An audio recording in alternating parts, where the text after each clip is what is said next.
దీపావళి రోజు ఆదోనిలో అభిమాన బాంబులు పేలాయి. ప్రేమ ఆప్యాయతలు ఎగిసిపడ్డాయి.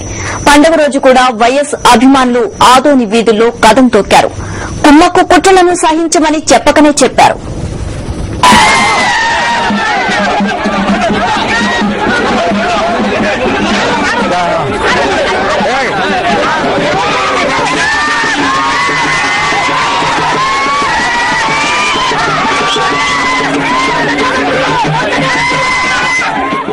షర్మిల అడుగులో అడుగు వేయటమే నిజమైన పండగనుకున్నారు ఆదోని వాసులు. రాజన్న బిడ్డ అడుగే వస్తుంటే ఆ అడుగులో అడుగేయడానికి ఉత్సాహం చూపారు ఆదోని ప్రజలు.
ఆదోనిలో మాట్లాడిన షర్మిల నీచ రాజకీయాలపై నిప్పులు తిరుగుతుంటే ఈ జనమే హర్షధ్వానాలు చేసి మద్దతు ప్రకటించారు.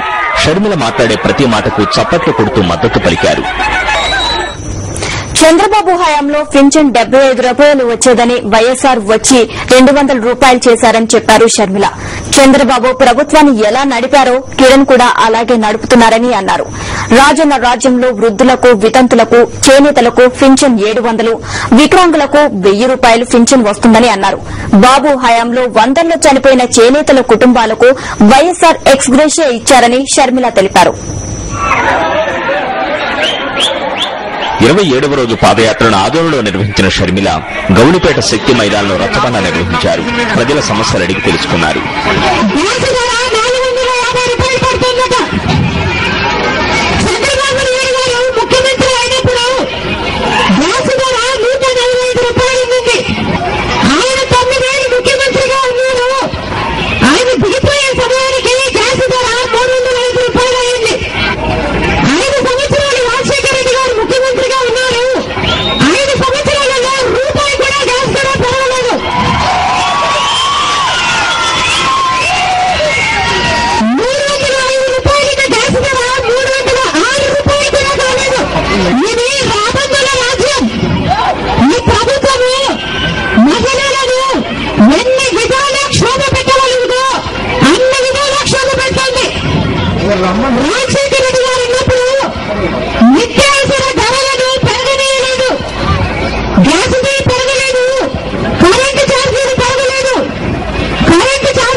ప్రజలను ఎంతో ప్రేమించి వైఎస్ఆర్ సంక్షేమ అభివృద్ధి పథకాలు చేపడితే ఈ ప్రభుత్వం వాటిని తొంగలో తొక్కుతోందని మండిపడ్డారు షర్మిల.